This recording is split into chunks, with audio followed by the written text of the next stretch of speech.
Aquí está la última clase, ¿vale? De fisiología, ya de electrofisiología cardíaca. Luego vamos a ver una clase práctica de electros, ¿ok? Y hablar un poquito más profundo de las derivaciones, aunque aquí voy a darle como una entrada. Pero después vamos a hacer una clase más práctica de electro, como dije, y ya empezamos con arritmias, ¿ok? Las arritmias con su tratamiento. Entonces hay que empezar desde lo pequeño a lo grande. Vamos a empezar primero con esto. Seguramente en fisiología ya conocen este esquema, que es el potencial de acción, ¿vale? Este esquema hay que saber si es el potencial de acción de la enzima, ahora, del músculo cardíaco, ¿ok? Vamos con estos dos. Entonces, vale, vamos a empezar. Primero que todo, quiero que sepan que la célula cardíaca es una célula especializada para ese tipo de músculo, un tipo de músculo estriado, ¿vale? Pero que tiene la capacidad de mantenerse más tiempo contraída, ¿ok? Porque ¿qué pasa? Si hablamos desde el punto de vista histológico, ¿ok? Recuerden que tenemos el músculo estriado, se divide en dos. Tenemos el cardíaco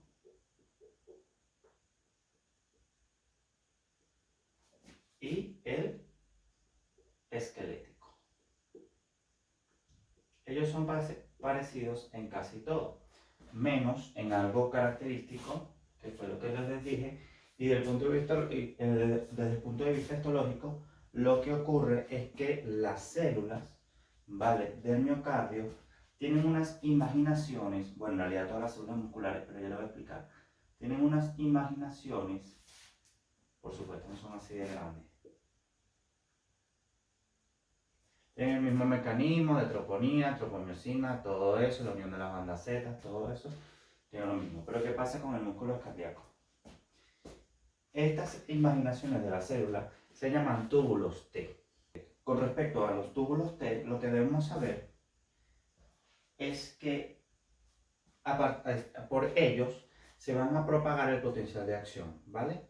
Desde que se despolariza la célula hacia el retículo sarcoplasmático de la célula, que aquí es un poquito más pequeño y aquí es un poquito más grande. ¿Qué va a ocurrir? ¿Cuál es la diferencia principal? Además del tamaño del retículo sarcoplasmático que favorece mejor la contracción, es que estos túbulos T del músculo cardíaco tienen sus propios canales de calcio. Y eso hace que la célula se mantenga contraída más tiempo, ¿ok? A diferencia del esquelético, que no tiene esos túbulos, dentro de esos túbulos T, nada más sirven para propagar la electricidad de afuera hacia dentro de la célula, pero no se activan propiamente dicho, como ocurre en el músculo cardíaco. Entonces vamos a hablar ahora del famoso potencial de acción, ¿verdad? Que nos lo preguntaban muchas veces en los exámenes de fisiología. ¿Y qué pasa con esto? Fíjense, el corazón tiene la capacidad, ¿verdad? Primero tenemos que recordar el concepto de polarización y despolarización. Despolarización es igual a contracción. Lo pongo aquí arriba. Despolarizar es igual a contraer. Polarizar es igual a relajar. ¿Ok? Eso es claro. Cuando hablamos de despolarizar, es la entrada iones positivos adentro de la célula, sea sodio, sea calcio. ¿Vale? Entonces, fíjate. Vamos a empezar. Tenemos un potencial mínimo de menos 85 milímetros, menos 85 milivoltios. Entre menos 85 y menos 90 es el potencial de reposo. ¿Vale? Fíjate. En el momento que hay el estímulo hacia la célula, lo que ocurre es que tenemos una fase brusca de subida de despolarización. Aquí está empezando la contracción de la célula miocárdica. Y si recordamos, ¿vale? Quiero que quede claro, quiero repasar, que aquí el predominio va a ocurrir que va a haber entrada de sodio, mucho sodio, a través de canales de intercambio iónico, difusión pasiva, difusión activa, que bueno, hablar de eso ya es mucho más profundo y quiero que sea algo práctico. Entra sodio. Entonces en el examen BIR nos pueden preguntar, En la fase 0, ¿cuál es el electrolito predominante? El sodio. ¿Vale? ¿Qué ocurre en la fase 0? Es la fase inicial de la despolarización. Esto estamos hablando del ventrículo. Después, la aurícula es más o menos parecido, pero como es algo más pequeño, de todas maneras ahora vamos a hablar del sistema de conducción, es así. O sea, es diferente. De todas maneras después, eso no... Prefiero que se me quede claro con esto. Después tenemos una fase 1, ¿okay? Que ven este piquito aquí, que ocurre como una repolarización precoz. ¿Qué es ese periodo? Recuerden que a nivel de nuestro corazón, vamos a hablar a nivel de nuestro corazón, ¿qué pasa? Como lo dije anteriormente, esa célula tiene la capacidad de quedarse contraída en un tiempo, de quedarse quieta. Porque ¿qué pasa? Recuérdense que no todo el corazón se va a contraer al mismo tiempo. De todas maneras, cuando hablemos del sistema de electroconducción van a entender mejor, porque primero se contraen las aurículas y luego se contraen los ventrículos. Entonces, si se libera la electricidad, necesito que haya un tiempito, ¿vale?, de retraso para que se pueda seguir el ciclo, o sea, para que se pueda seguir la línea sin problema. De todas maneras, ahora más tarde lo voy a explicar. No se preocupen. Es este periodo, esta punta muy importante que es la fase 1. ¿Qué va a pasar? Fíjense que la célula se está volviendo a ser negativa. ¿Ok? Pero aquí hay una repolarización precoz importante. ¿Cómo ocurre? Entonces empieza a salir potasio de la célula. Sale potasio de la célula y se siguen manteniendo abiertos los canales de calcio. Pero, perdón, los de sodio, que por eso es que ocurre ese pico. Y luego tenemos una fase de meseta importante, ¿ok? Que está esa célula ahí trabajando, ¿verdad? Con su contracción. Tenemos una fase de meseta importante que aquí va a entrar sodio, calcio también. Aquí el electrolito favorito es el calcio, y aquí el electrolito favorito es el sodio. Y como ven que es no pueden entrar solo cargas positivas porque es una línea recta.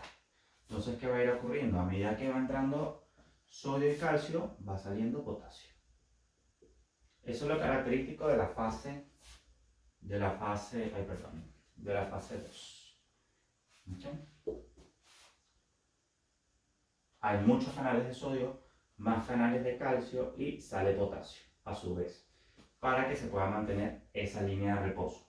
Porque si entran puras cargas negativas, la célula lo que haría es subir, o sea, aumenta la fuerza de contracción. Entonces, lo que ocurre es eso, un balance, hay un equilibrio entre entre la entrada de cargas positivas y la salida de cargas positivas, de negativas, no, positivas. Entonces, luego tenemos la fase ya de reposo, que es la fase de repolarización, ¿ok? Que es la fase 3, que ya la célula se está relajando. ¿Qué es lo que va a ocurrir aquí? Van a empezar a abrirse puros canales de potasio. Por esos canales de potasio pueden ser canales solo de potasio, canales de bomba sodio-potasio, empieza a abrirse canales de potasio y la célula B, hasta que vuelve otra vez a su potencial de reposo. Entonces, eso es lo importante del potencial de acción. Y creo que quede claro. Entonces, tenemos una fase 0, ¿okay? Que es subida, que ocurre, que es la despolarización propia de la célula, que ocurre en la entrada de sodio. Ahí no pasa nada del potasio, solo están entrando cargas positivas para que se despolarice la célula. Tenemos un punto de repolarización precoz, ¿vale? Para que empiece ese periodo que les dije de latencia, en que la célula está contraída. Empieza el periodo de latencia de esa célula contraída, se mantiene en un equilibrio entre entrada de cargas positivas y salida de cargas positivas, entrada de sodio y calcio, predominantemente calcio, y salida de potasio. Empieza a relajarse la célula, empieza a salir todo ese montón de cargas positivas, potasio, potasio, potasio, potasio, potasio, potasio, hasta que entra el reposo otra vez. Esto ocurre en condiciones de milisegundos, ¿ok? Chicos, vamos a hablar. Vale, ya terminamos con esta parte que espero que haya quedado clara, si no cualquier cosa me pregunta. Vamos a hablar ahora del sistema de electroconducción de nuestro corazón, ¿vale? Para empezar a entender lo que es el electrocardiograma, ¿vale? Vamos a dar unas bases teóricas para que después entremos a la práctica, pero que ya va a ser tipo plataforma webinar. Entonces, por ejemplo, ¿qué tenemos que tener claro desde el punto de vista electrofisiológico del corazón? Primero, donde entra la vena cava superior, en el lado posterior del ventrículo derecho, perdón, de la aurícula derecha. Ya que aquí tenemos una estructura, ¿verdad? Recuerden que ya conocemos que es un nódulo sinusal, que es el marcapaso primario del corazón. ¿Okay? De aquí empieza todo, para que se contraigan las aurículas, ¿ok? Le da sus ramitos a las aurículas, claro, primero despolariza la aurícula derecha y luego la izquierda, ¿okay? Y así. Y aquí tenemos uno, ¿okay? Que está en la parte del tabique interauricular, en la parte inferior, justo del lado izquierdo de la válvula tricuspidia, ¿okay? Que es el nódulo atrioventricular. ¿Okay? Es importante eso. Entonces, de aquí, ¿okay? Voy a tratar de hacer un nombre de eso, va aquí la electricidad. ¿Okay? Entonces recuérdense que eso va en un orden, ¿okay? Va a haber un tiempo de retraso, por eso está esta fase aquí, va a haber un tiempo de retraso mínimo entre 0,02 y 0,004 segundos, ya que no se puede despolarizar las aurículas y los ventrículos al mismo tiempo, porque no tiene ningún sentido, no puede haber diástole y sístole al mismo tiempo, al menos que haya algún problema. Recuérdense que según el ciclo cardíaco, primero es la diástole y luego la sístole, ¿okay? Y después de aquí, que ya se despolarizaron las aurículas, la electricidad va aquí y se forma la famoso haz de Is, ¿okay? Que tiene ramas izquierda, y esta a su vez da ramas anterosuperiores para la parte anterior y superior del ventrículo izquierdo, ramas posterior inferiores para la parte posterior e inferior del aurículo izquierda, perdón, del ventrículo izquierdo, y ramas sectales, ¿ok? Y tenemos un ventrículo una rama derecha que no tiene rama secundaria, ¿ok? Y debemos quedar claro que al final esto termina con unas fibritas que son pequeñas, que están ya intramiocárdicas, ¿okay? Que son fibras de Purkinje, las famosas fibras de Purkinje. Entonces, ¿cómo va a ocurrir el sistema de conducción? Empieza el potencial de acción auricular, se contrae aurícula derecha, aurícula izquierda, se va a hacer nódulo atrioventricular. Tenemos predominancia del ventrículo izquierdo. Primero se contrae el ventrículo izquierdo y luego el ventrículo derecho. Esas son cosas de milisegundos, ¿okay? Hay que dejar claro.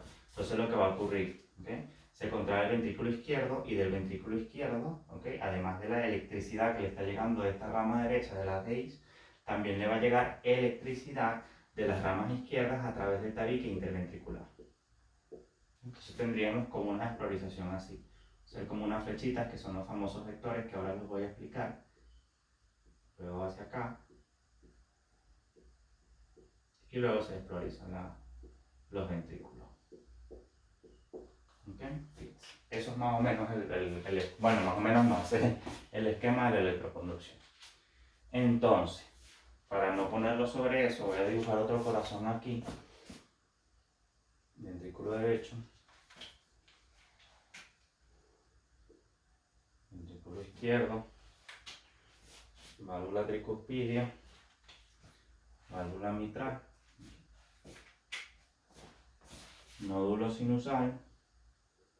Bueno, hice la válvula tricuspidia muy hacia acá porque ella es más inmediata, pero bueno, desde el punto esquemático.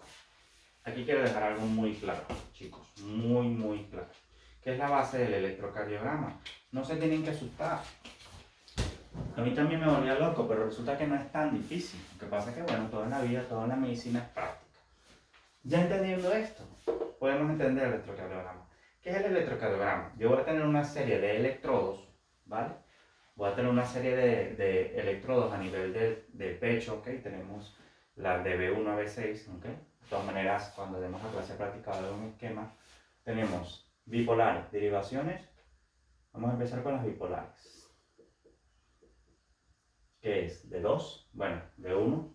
Es que de 2 es la más importante, por eso es que se hace el de 2 largo, ahora lo voy a explicar. De 1, ¿qué significa? Un muñequito va a tener un electrodo aquí y otro electrodo aquí. De 2, uno positivo, uno negativo. De 2, hacemos el muñequito. De 2 tenemos un electrodo aquí y un electrodo aquí, ¿ok? Un electrodo del brazo derecho y un electrodo del brazo izquierdo. De 3 hacemos el muñequito. Tenemos un electrodo, dos electrodos negativos. Aquí es negativo, positivo.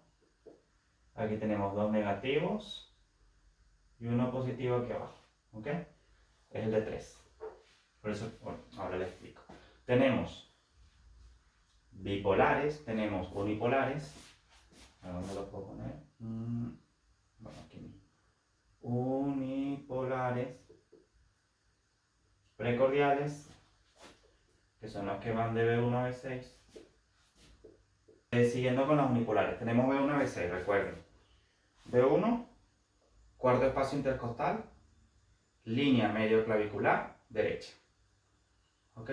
B2, ya es del lado izquierdo. Línea paraesternal, izquierda, en el mismo quinto espacio intercostal. De todas maneras, podemos tener un esquema, no se asuste. B3 entre B2 y B4. B4 va a estar en la línea media clavicular, en el quinto espacio intercostal. B5 en la línea axilar anterior y B6 en la línea axilar media.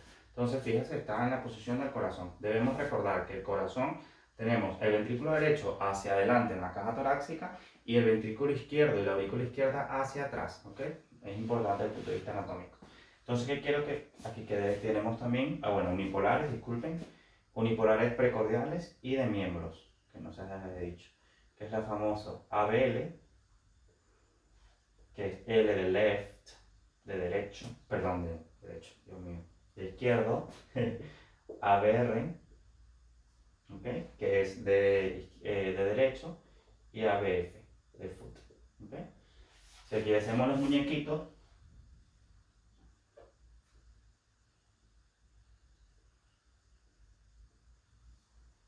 sería solo el electrodo, porque el otro, en estos casos son dos cargas, ¿ves? Pero aquí lo que ocurre es que hay un electrodo que es neutro. Fíjense, el ABL tendría el electrodo con carga del lado izquierdo, el otro muñequito del lado derecho y el otro en el pie izquierdo. Entonces eso es más o menos para que entiendan. De todas maneras, eso, como les digo en la clase práctica, lo vamos a repasar un poco mejor porque estos muñecos están como feos. Entonces, ¿qué quiero que quede claro con esto? ¿Por qué hice ese famoso otro corazón? Fíjense. El electro, sencillamente esas derivaciones lo que van a decir es grabar. Van a grabar una película, van a grabar cómo el corazón se contrae, cómo funciona nuestro corazón. Y eso lo van a plasmar en un papel. Eso es todo. Eso es lo que va a ocurrir en el electro. No se me asusten. Entonces, ¿qué se tienen que saber? Los vectores. El vector auricular, que no es tan importante porque es solo una onda pequeña que ya vamos a estudiar, ya habíamos dicho que va de derecha a izquierda. Y es de menos carga. En cambio, el vector ventricular, bueno, también diría de derecha a izquierda, pero de aquí arriba hasta aquí abajo, de derecha a izquierda y de adelante hacia atrás. O sea, recuérdense porque le dije que el ventrículo derecho estaba anterior y este ventrículo izquierdo estaba posterior. Lo voy a hacer muy grueso porque tú no puedes olvidar. Este es el más importante. Entonces, ¿qué pasa? Es una foto. Si yo veo, la cola del vector, yo voy a plasmar en el papel una deflexión negativa. Si yo veo la punta del vector, voy a marcar en el papel una deflexión positiva. Entonces, ¿qué pasa? Vamos a repasar. Si yo soy B1, que estoy del lado derecho del corazón, ¿qué estoy viendo? La cola, porque estoy aquí.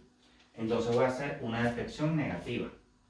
Si yo soy B6, que estoy aquí, ¿qué voy a marcar en el electrocardiograma? Si estoy viendo la punta del vector, una deflexión positiva.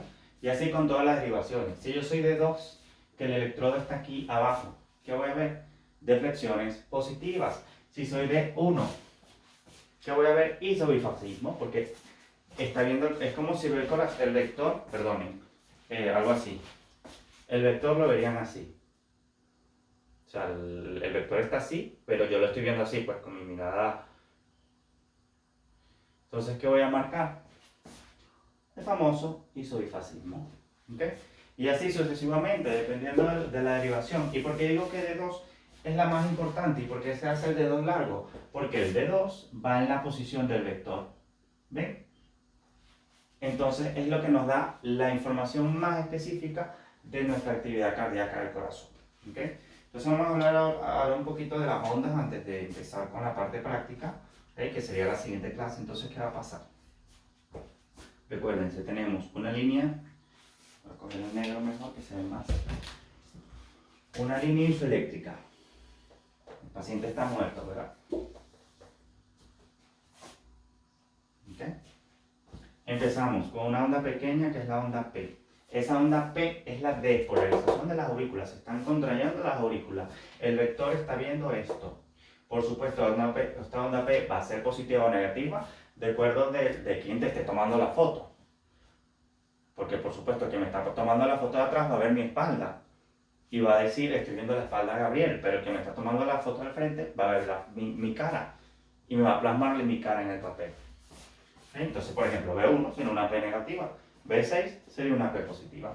Pero vamos a hablar de P positiva, que es lo más importante, porque las negativas es que si B1 y ABR, del resto casi todas son positivas, menos haya patologías, porque acuérdense que a veces pasa que este vector se nos mueve un poquito, o el vector resulta que se invierte por enfermedades, y ya es lo del eje eléctrico, que todo eso, que más o menos, que bueno, eso se lo voy a explicar ya después a nivel práctico en la clase. Igual que la frecuencia cardíaca, lo que le hago para calcular la frecuencia cardíaca, para saber si está en ritmo sinusal o no está en ritmo sinusal, al leer un electrocardiograma, ¿ok? No se asusten. Tenemos la onda P, después tenemos una línea isoeléctrica, porque es aquel descanso, ¿okay? Aquel retrasito que dije que es mínimo entre la despolarización auricular y ventricular. Esa es la onda Q, se define la onda Q, que es la primera onda negativa del QRS después de la onda P. La onda R, que es la primera onda positiva después de la onda R, de la onda Q. Y la onda S, que sería la segunda onda negativa, la primera onda negativa después de la onda R. O sea, eso más o menos se va agarrando práctica. Y luego tenemos aquí una onda T, que sería la... una onda T, sí, perdón, disculpen. No, está bien. QRS, que sería la despolarización, eso es lo que les quería decir.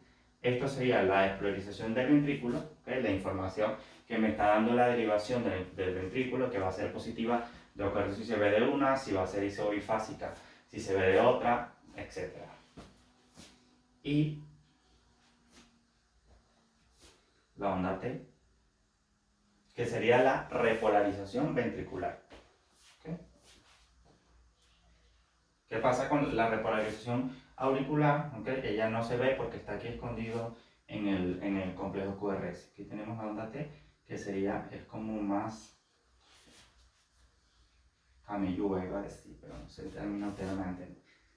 Es como un poquito más puntiaguda, no tanto porque si no sería una hipercalemia, pero bueno, más o menos me entienden. Y algunos autores describen la onda U, que es muy raro que se vea, que se dice que puede ser la repolarización de las partes distales de los ventrículos, del tabique, etc. Y luego sigue y se repite el ciclo. Entonces, si repasamos, aquí tenemos la despolarización auricular, el QRS, que es la despolarización ventricular. Recuerden del ciclo cardíaco, aquí está todo lo de contracción. En este momento que está ocurriendo todos esos cambios eléctricos, perdón, quiero dejar claro que primero ocurrieron los cambios eléctricos y luego los hemodinámicos. En ese momento que está el ciclo cardíaco del QRS, ya estamos en la gráfica que les expliqué de la presión ventricular. Y así sucesivamente. ¿Okay? Eso es la base. Entonces, ¿por qué quiero, por ejemplo, bueno, ya le dije lo del D2 y nada, o sea, eso sería para empezar. Ya la siguiente clase va a ser práctica. Vamos a ver cómo se ve lo que le dije, la frecuencia cardíaca, todo eso, el eje y de manera práctica, ¿vale? Y bueno, chicos, ya empezaremos ya con patologías porque esto es muy largo y bueno, nada, le tenemos que dar. Empezaremos con arritmias y después valvulopatías y insuficiencia cardíaca, que son los temas más importantes y bueno, por supuesto no puedo dejarles la cardiopatía isquémica, pero bueno. Muchas gracias, disculpen mis esquemas un poquito feitos, Pero nada, para que más o menos entiendan y luego poder profundizar.